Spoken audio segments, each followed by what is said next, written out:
One more glance at his phone and his career would be over. That was the warning. Clear. Final. Sitting across the desk, Daniel Carter didn't argue. He didn't raise his voice. He didn't beg. Because the woman threatening his job had no idea what he had already survived. She didn't know about the late-night hospital rooms, about the promise he made to a dying wife, about the 7-year-old girl who depended on him to come home. When Daniel finally spoke, the office went silent, not from fear, but from truth. The fluorescent lights of Riverside Children's Hospital hummed their familiar electric lullaby at 2:47 a.m. Daniel Carter stood at the nurse's station on the 4th floor, reviewing discharge papers for a patient who would be going home in the morning. His eyes moved efficiently across the checklist: medications, follow-up appointments, dietary restrictions. 8 years in pediatric nursing had made these routines as natural as breathing. His phone vibrated in his scrub pocket. He pulled it out discreetly, angling it below the counter. The screen showed a text from his neighbor. Mrs. Patterson. Emma woke up crying. Said she had a nightmare about you not coming home. I got her back to sleep, but she asked me to text you. Daniel's chest tightened. He typed quickly with one thumb. Tell her I'll be home at 7:30 like always. Pancakes for breakfast. Carter. The voice cut through the quiet ward like a scalpel. Daniel looked up. Elaine Porter stood 15 feet away, arms crossed, her expression carved from stone. The director of nursing services didn't typically prowl the night shift unless something was wrong. She wore a gray blazer despite the hour, her badge catching the overhead light. My office, she said. Now, not a question, not a request. Daniel glanced at the charge nurse, Marcus, who gave him a subtle shrug that meant, I have no idea what this is about.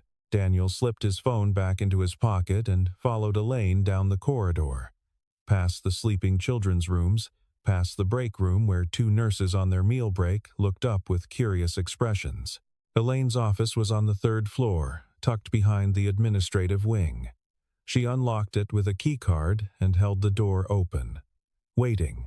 Daniel stepped inside. The room smelled of lavender air freshener and old coffee. A desk dominated the space, flanked by filing cabinets and a bookshelf full of binders, with labels like Policy Manual 2024 and Joint Commission Standards. Elaine closed the door with a soft click that somehow felt louder than a slam. She didn't invite him to sit. She walked around her desk, opened a folder, and stood there, studying its contents as if Daniel wasn't in the room at all. The silence stretched. This was a power play. He recognized it from his earliest days as a nurse, the strategic use of discomfort to establish hierarchy. Finally, she looked up. Do you know why you're here? Daniel kept his voice level. I don't. Your phone, Elaine said. You've been on it 14 times during your shift tonight. Daniel blinked. 14? That couldn't be right. He checked his phone maybe 3 or 4 times per shift, always during quiet moments, always away from patient rooms. 14 documented instances, Elaine continued, tapping the folder. Security protocols. We monitor device activity on hospital Wi-Fi, so they were tracking. Daniel hadn't known that, but it made sense. Hospitals were careful about data breaches. I check messages during breaks, Daniel said calmly. Never when I'm with patients. That's not the point. Elaine's tone was flat, administrative. The point is distraction. The point is professionalism. The point is that when you're on duty, your attention belongs to this hospital. Daniel felt something cold settle in his stomach. This wasn't about patient care. If it were, she would have led with that she would have mentioned a mistake, a complaint, a near miss. This was about control. Has there been any complaint about my work? He asked. Elaine's jaw tightened. This isn't about complaints, it's about standards. But has there been a complaint? A beat of silence. No, she admitted. But that's not the measure we use for. Then what measure are we using? Daniel interrupted gently. Because if my patients are safe, if their families are satisfied, If my charting is accurate and my medications are correct, then I'm doing my job. Elaine's eyes narrowed. Your job is more than a checklist, Carter. Your job is being present. Fully present. And when you're on your phone 14 times in one shift, you're not, Daniel could have argued. He could have explained that every single one of those checks was about Emma making sure she was okay. Coordinating with the neighbor who watched her overnight, ensuring his daughter felt safe even when he wasn't physically there. He could have said that being a good father made him a better nurse, not a worse one.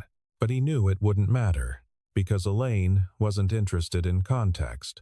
She was interested in compliance. I understand, Daniel said quietly. I'm glad. Elaine opened a drawer and pulled out a piece of paper. Because this is your formal warning. She slid it across the desk. Daniel stared at the document.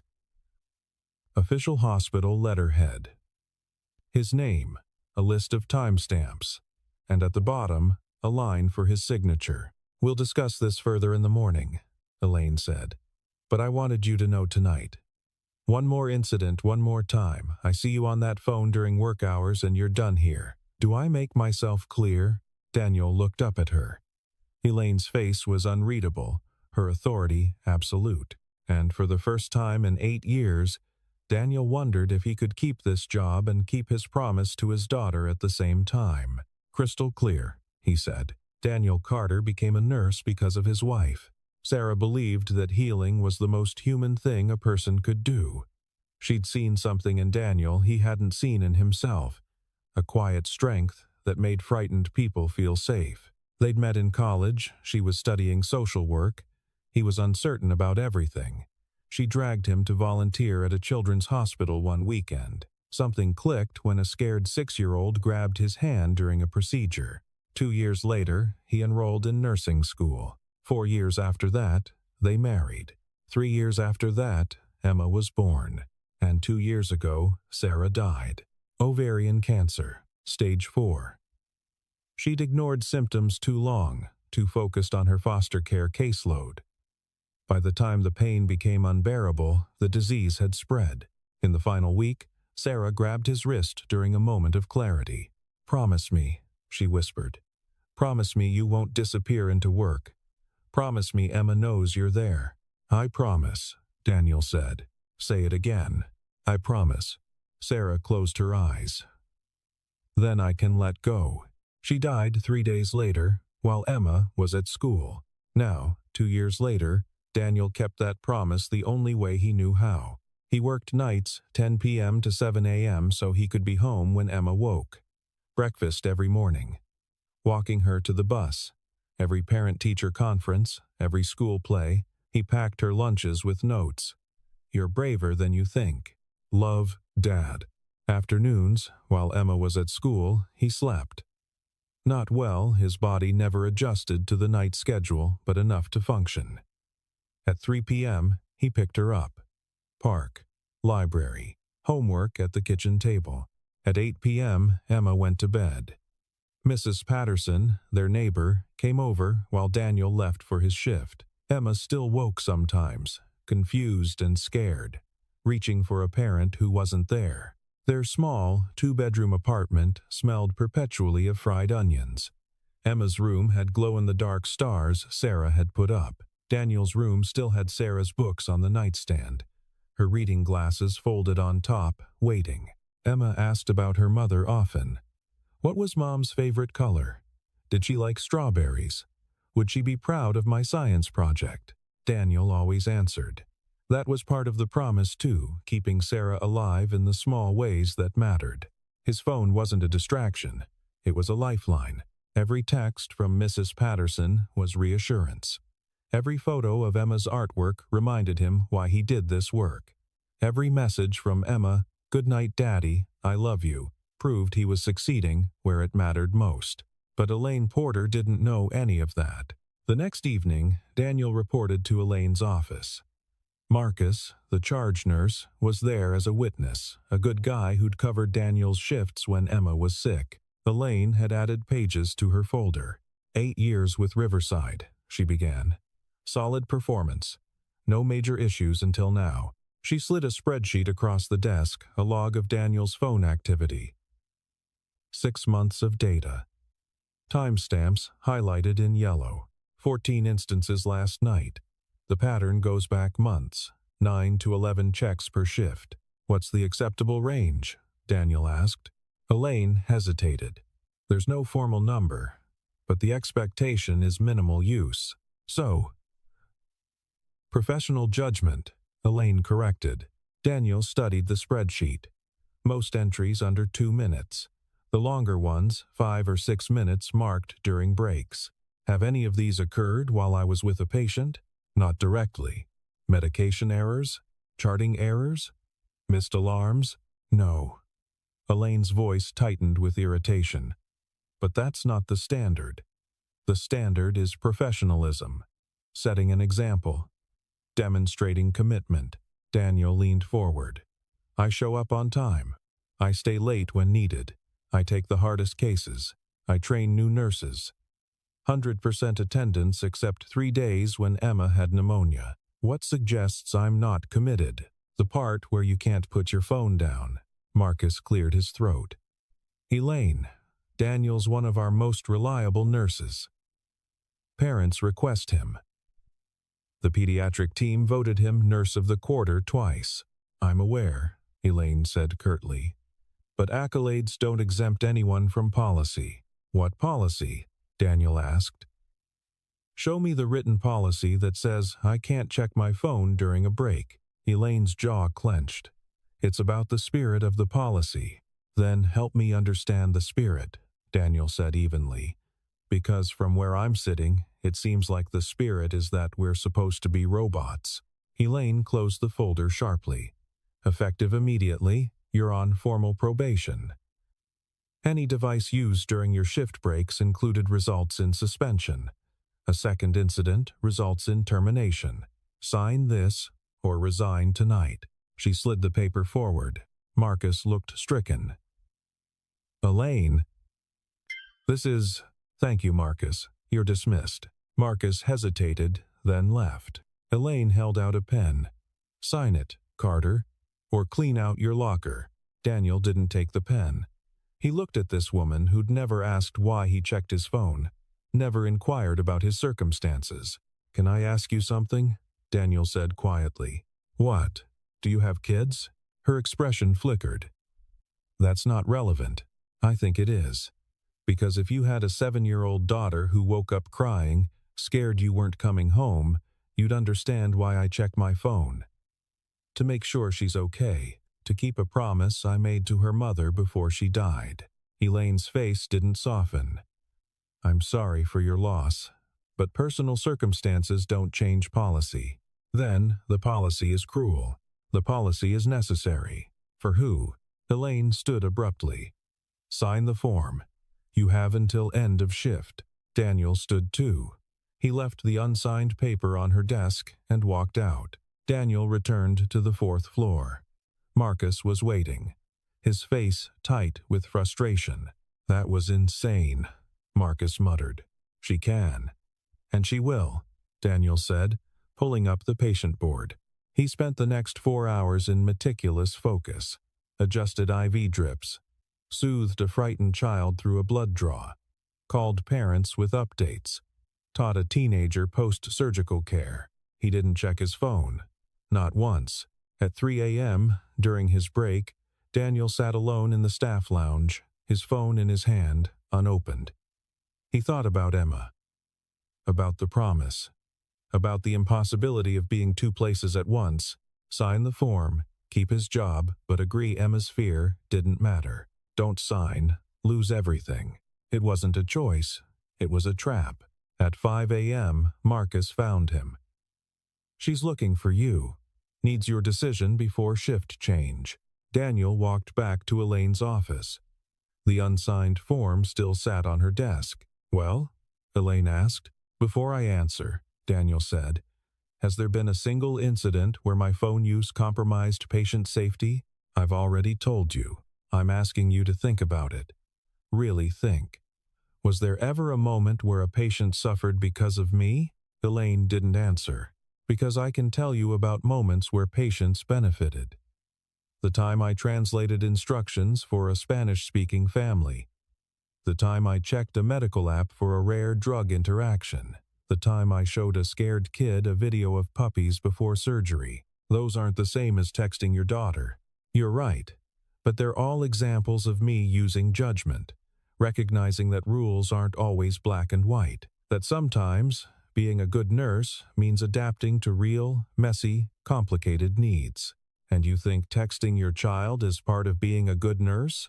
I think being her father makes me a better nurse, Daniel said. Because I understand what these families are going through.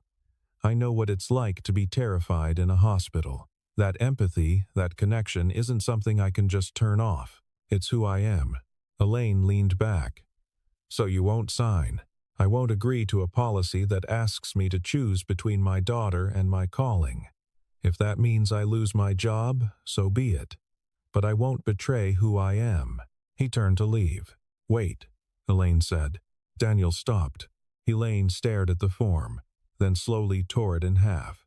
Go home, Carter. We'll revisit this later. Daniel nodded and walked out. 2 days passed without word from Elaine.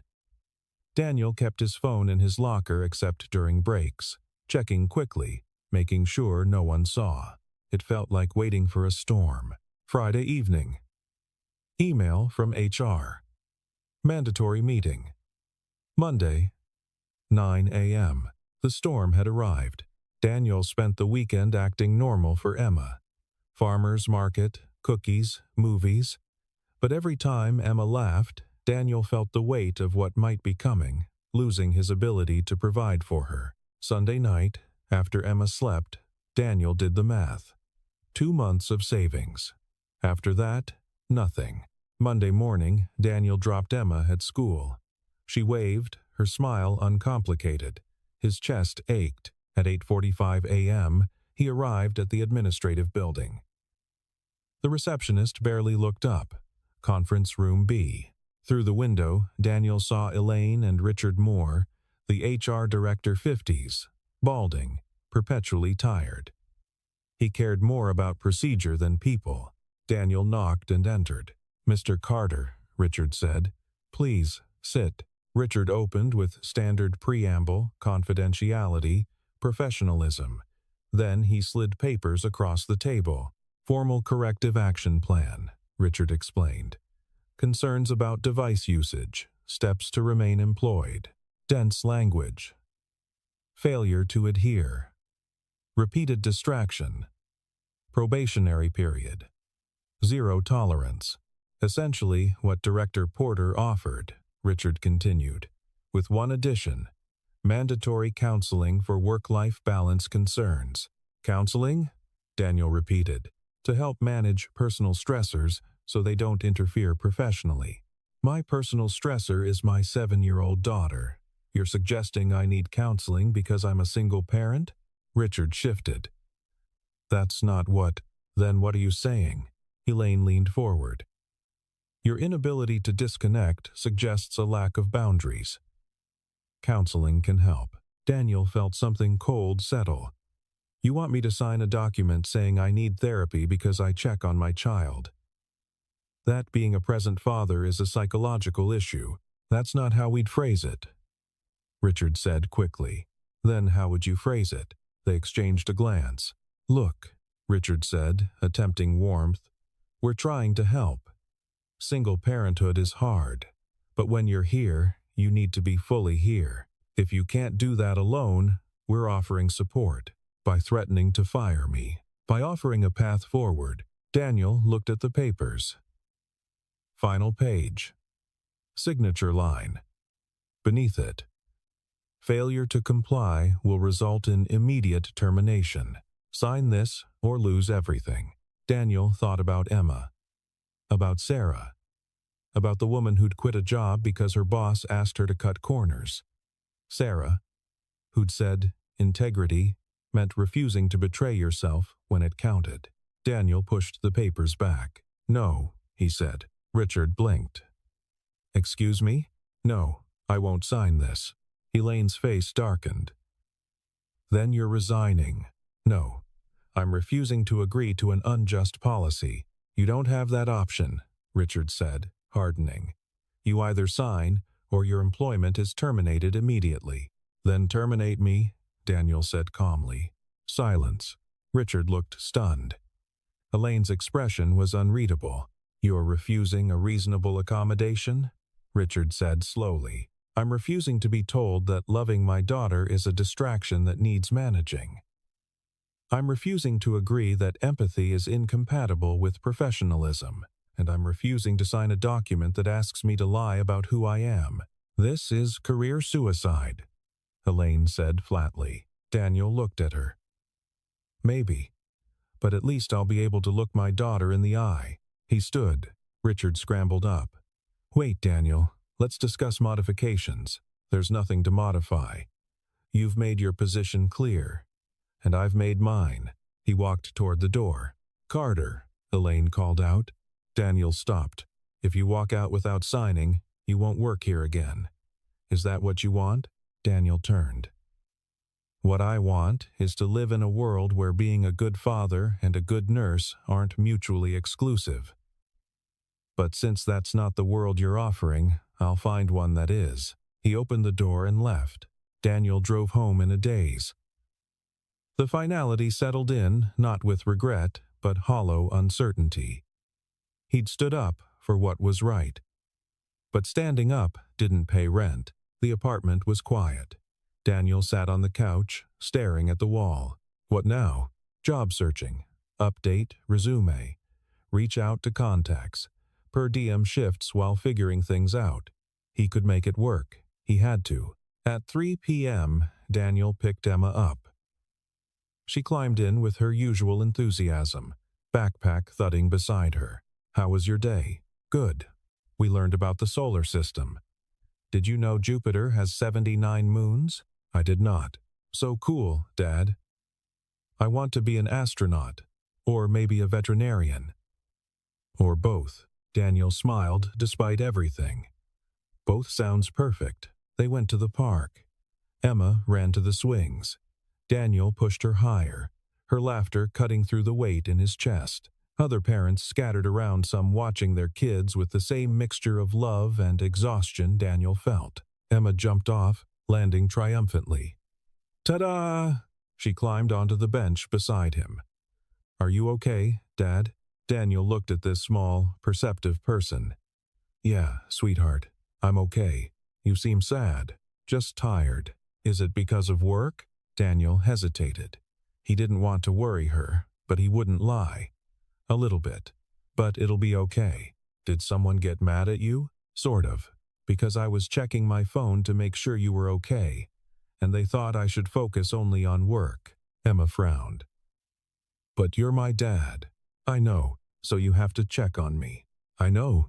Then they're wrong, Emma said with 7-year-old certainty. Daniel's throat tightened. You think so? Yes. Mom always said you have to take care of the people you love. Even if it's hard. Daniel blinked against the sting. She did say that. Emma looked up. The question landed like a stone. Daniel pulled Emma close, kissing the top of her head. You know what? You're exactly right. They are wrong. Emma nodded, satisfied. Good. Now can we go home? I'm hungry.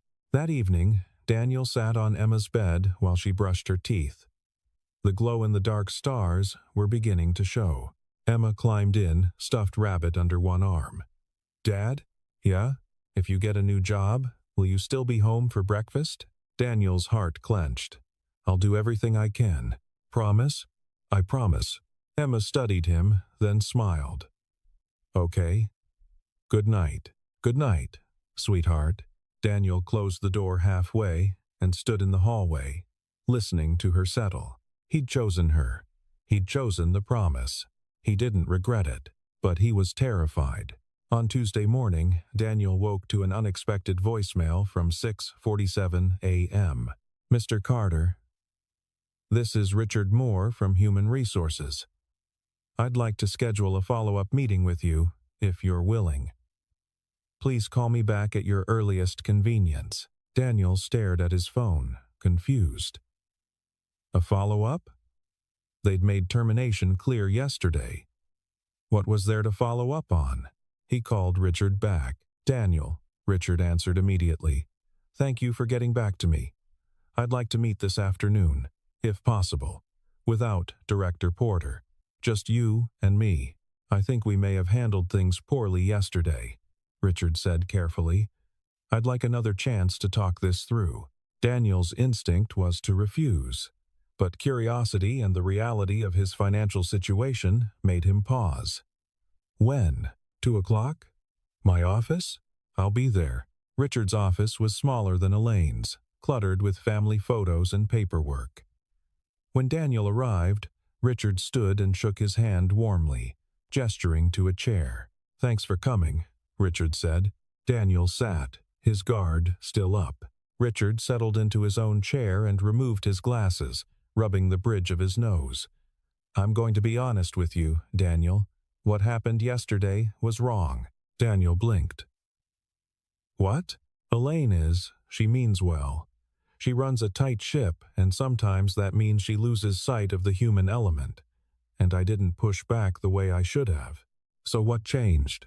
I went home last night and told my wife what happened, Richard said, and she reminded me that I've taken personal calls during work hours. I've left early for my son's soccer games. I've checked my phone during meetings, and no one's ever threatened to fire me for it. Daniel didn't respond. You were right, Richard continued. The policy we were trying to enforce isn't about safety or professionalism. It's about control. And that's not fair. So what now? Daniel asked cautiously. Now, I'd like to offer you your job back. No probation. No corrective action plan. No counseling requirement. Daniel stared at him. Just like that? Just like that, Richard confirmed. With one condition. Here it comes, Daniel thought. I want you to help us rewrite the personal device policy, Richard said. Something that actually makes sense. Something that balances the hospital's needs with the reality that our staff have lives outside these walls. Something fair for everyone, not just parents, but all caregivers, all staff members who need grace. Daniel leaned back, processing. And Elaine agreed to this? Richard hesitated. Not yet. But I'm the HR director, and this is my call. I'll handle Elaine. Why am I doing this? Yeah, Richard put his glasses back on. Because I've been doing this job for 20 years, and I've seen a lot of good people burn out or get pushed out over stupid, fixable things. And I'm tired of it. You're a good nurse, Daniel. The kind we should be trying to keep, not forcing out. Daniel felt something loosen in his chest relief. Maybe, or exhaustion, releasing its grip. There's one more thing, Richard added. I want you to know that your situation, checking on your daughter, that's not unusual. A lot of our staff are parents. A lot are caregivers. They all deserve the same grace we're extending to you.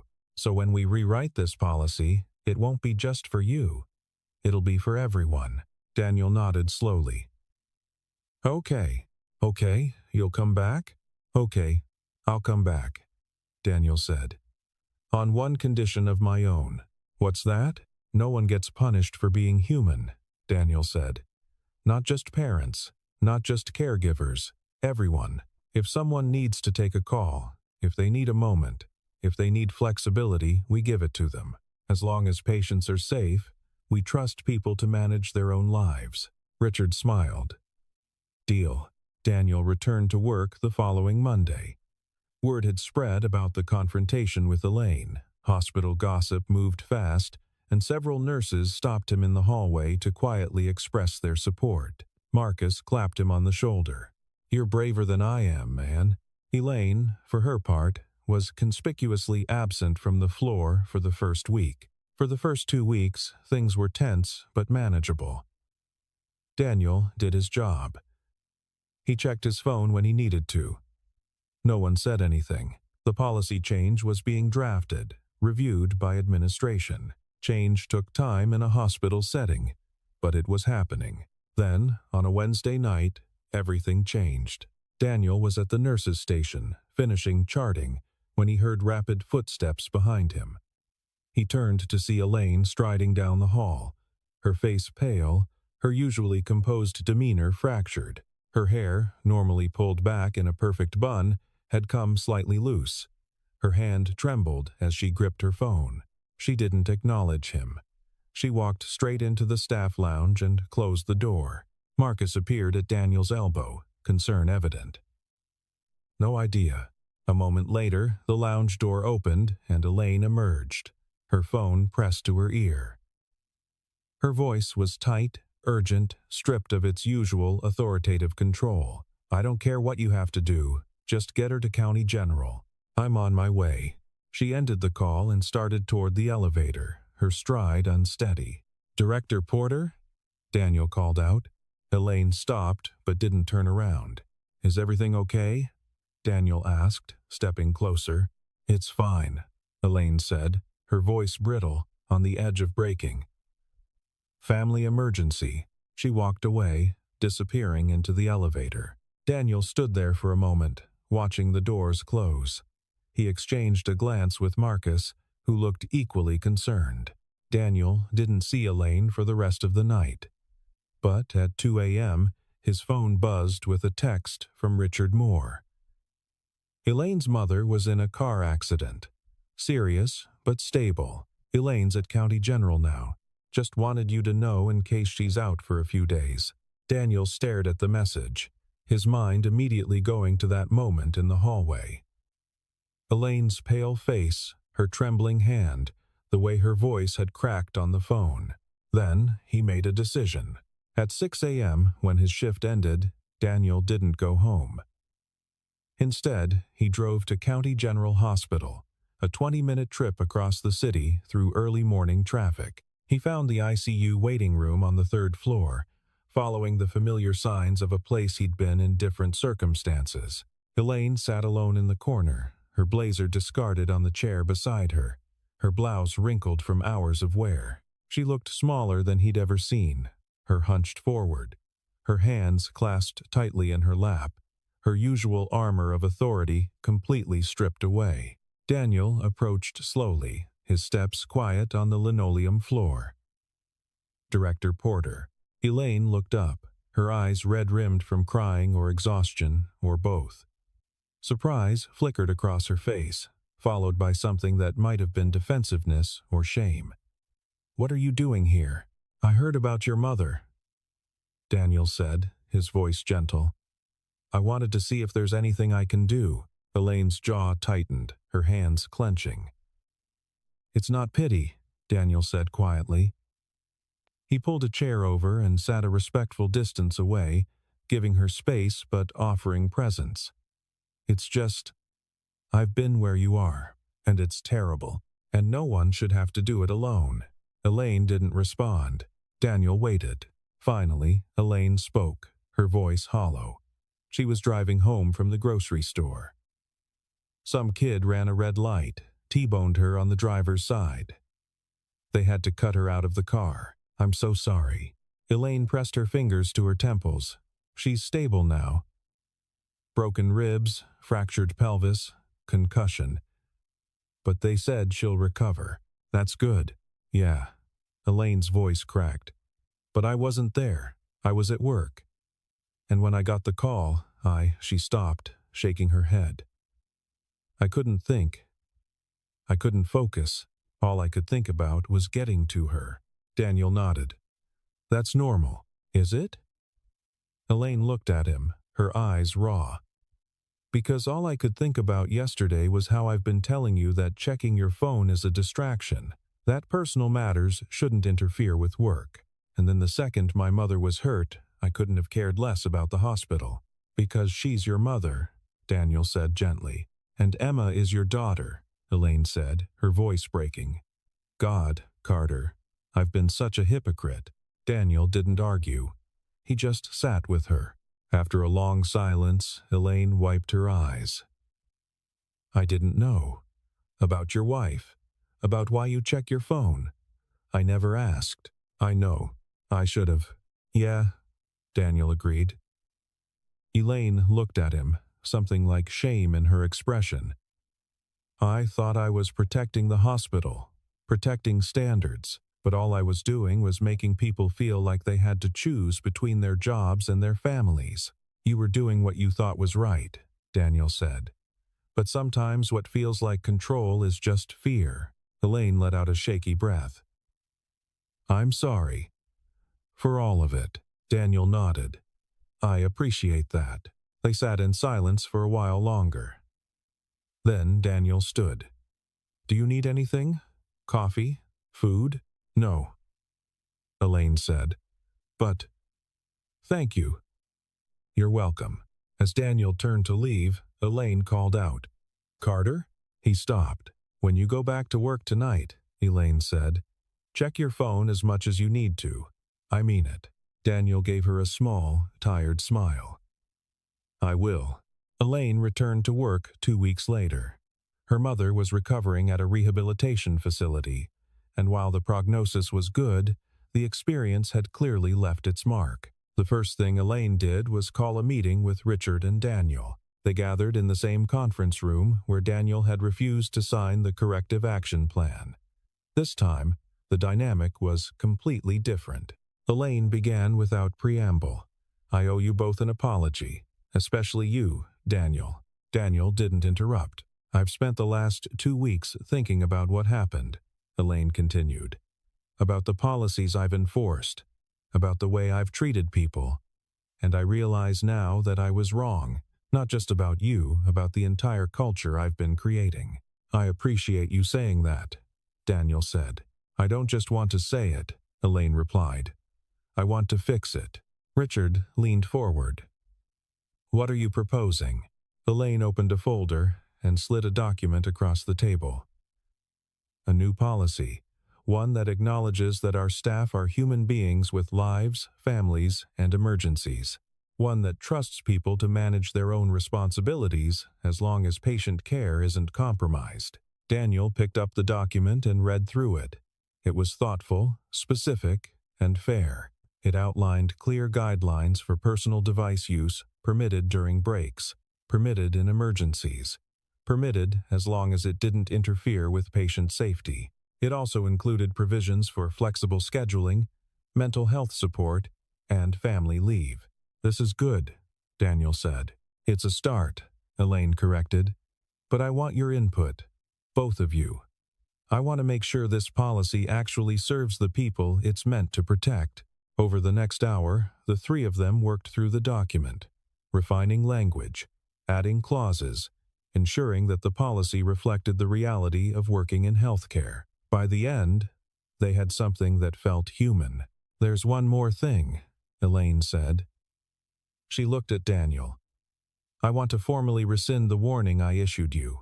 It'll be removed from your file, and I want to write a letter of commendation recognizing your dedication to both your patients and your family. Daniel blinked, surprised. You don't have to. I do, Elaine interrupted, because what you did standing up for yourself, for what was right that took courage, and I want to make sure the record reflects that. Daniel felt something shift inside him, not forgiveness, exactly, but something close to it. Thank you. Elaine nodded. No, thank you. 3 months later, the new policy was implemented at Riverside Children's Hospital. Staff meetings explained the changes. Feedback was overwhelmingly positive. Daniel continued working nights, continued being there for Emma every morning, continued keeping his promise to Sarah. But now he didn't have to hide. One evening, during his break, Daniel sat in the staff lounge and called Emma. She was at Mrs. Patterson's working on a school project. Hi, Dad. Emma's voice was bright. Hey, kiddo, how's the project going? Good. I'm making Saturn out of papier-mâché. Want to see? I'd love to, but I'm at work. Can you show me when I get home? Okay. Love you, Dad. Love you too. Daniel hung up, smiling. Marcus walked in, grabbing a soda. Emma, doing okay? Yeah. She's making planets. Marcus grinned. Nice. He popped open the soda. That whole thing with Elaine had changed things around here. Good, Daniel said. Yeah, you started something, man. Daniel shrugged. I just didn't want to break a promise. That's exactly why it mattered, Marcus said. On a quiet Sunday morning, Daniel and Emma made pancakes together. Emma stood on a step stool, carefully pouring batter while Daniel supervised. Perfect circle, Daniel said. Emma beamed. Thanks. Can we put chocolate chips in the next one? Absolutely. They ate breakfast at the small kitchen table, sunlight streaming through the window. Emma told him about her upcoming field trip. Daniel told her about a patient he'd helped a boy who'd been scared of needles until Daniel showed him a magic trick. You're good at your job, Dad, Emma said through a mouthful of pancake. Thanks, sweetheart. Mom would be proud of you. Daniel's throat tightened. You think so? I know so, Emma said. She told me once that you always do the right thing, even when it's hard. Daniel reached across the table and took Emma's hand. She was right about a lot of things. Emma squeezed his hand. She was right about you.